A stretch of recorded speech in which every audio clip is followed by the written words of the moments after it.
Here. Well, thank you guys for letting us do a quick presentation today. As an introduction, my name is McKenna Andrews, and I'm a senior at Butte High School. I am Mikayla Jones, and also a senior at Butte High School. So I have a question. If your life was a story, and you were the author, how would you want it to go? Yeah. Would it be a love story? Yeah. Yes. All right. What about an action-packed film, like from James Bond? Maybe even a comedy. Right?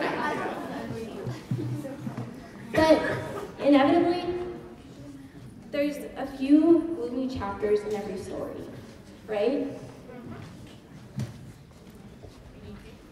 But it's up to you what happens next, because everybody has a story. So with a show of hands, how many of you know the nonprofit organization To Write Love on Her Arms? A few of you? That's all right if you don't, because we have a short video presentation that'll tell you briefly what it's about. Now, our Friday Making a Difference report. Growing up can be tough, and too many young people are struggling with depression, addiction, even thoughts of suicide. And perhaps the biggest obstacle, the feeling of being in it all alone. NBC's Savannah Guthrie has a story of one young man who found a way to break through that isolation by making a connection online. Can I ask what she'd say if her story had an audience? The story starts with a story. Renee is 19. When I meet her, cocaine is fresh in her system. She hasn't slept in 36 hours. 2 years ago, Renee Yogi was addicted to drugs and was cutting herself, the scars still visible beneath her colorful tattoos. With open wounds on her arms, no treatment facility would accept her.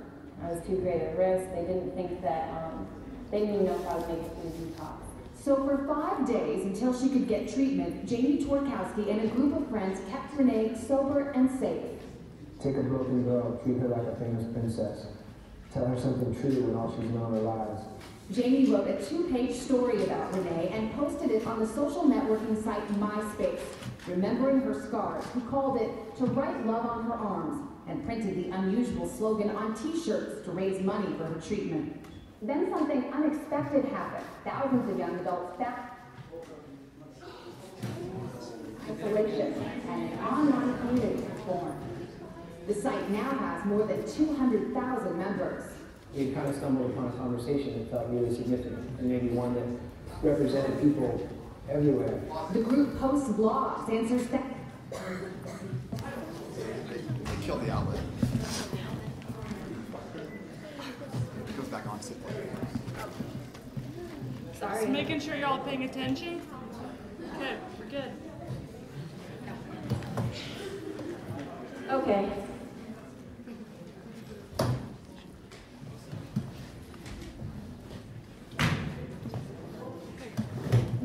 Maybe one that represented people everywhere. The group posts blogs, answers thousands of emails, and connects members to suicide, depression, and drug treatment centers. Experts say the site works because it meets young people where they are, online. The most important thing about To Write Love on Our Arms, being able to reach out to this particular community, is there may be no other way to reach these young people. The group has also sought out young adults beyond the online world, telling Renee's story at rock concerts and finding it resonates. This idea that maybe we're more loved than we'll ever know. Maybe we're part of a bigger story, that we're part of a redemption story and a love story. Even if it helped one person, then it was worth everything to me.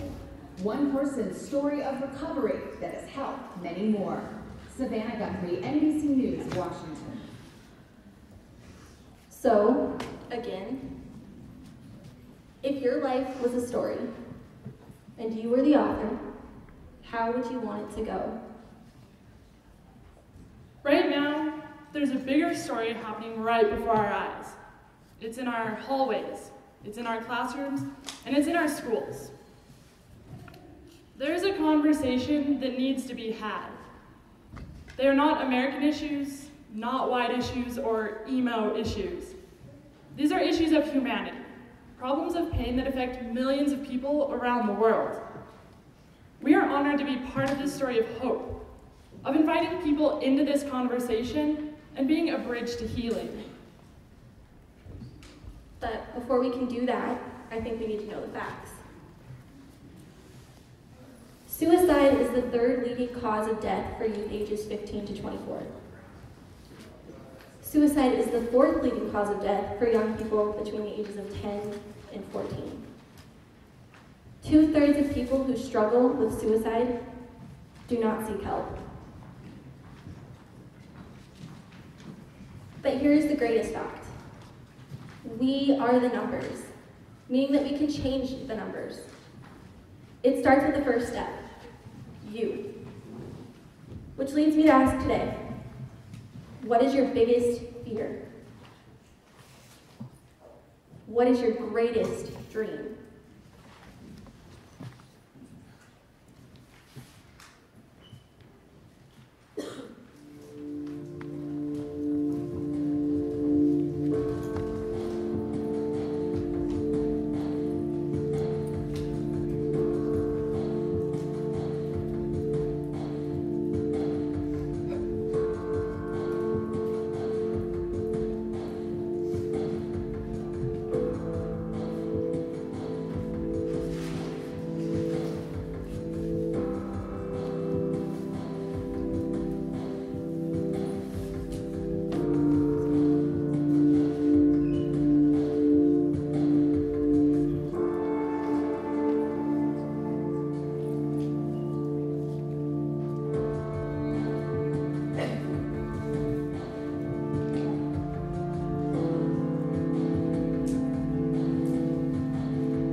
So, we want to know your answers.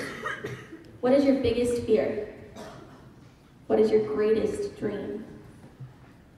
There are cloths in the back of the room. You might have seen them, the black and white ones. We want you to go back there and answer those two questions. There's Sharpies. Answer it appropriately, please. And it's going to be after our presentation. So our story is now being told between classes, among friends, and in morning announcements.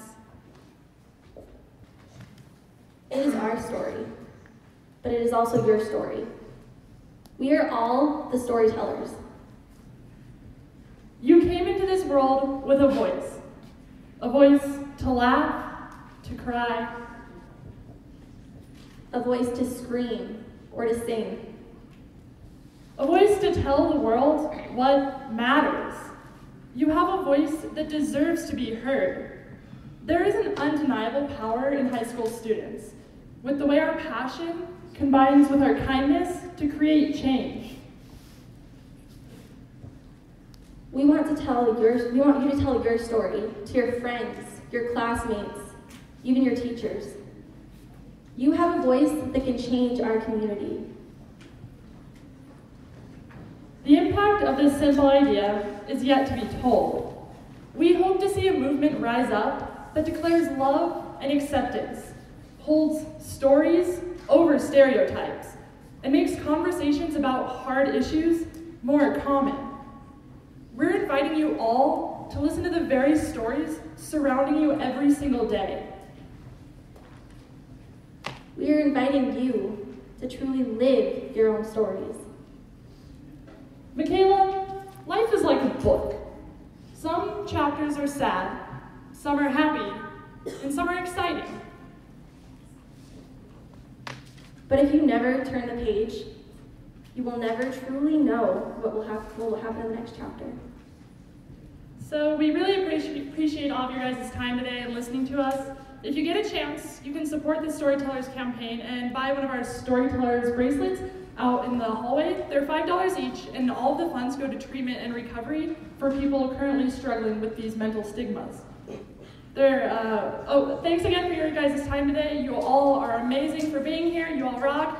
We'd really appreciate if you would sign your answers on our posters in the back. Make sure to keep in mind that we are representing Butte, Montana, and this is a worldwide campaign. So please be appropriate, but don't be afraid to speak your mind. You don't have to sign your name. Just answer the question.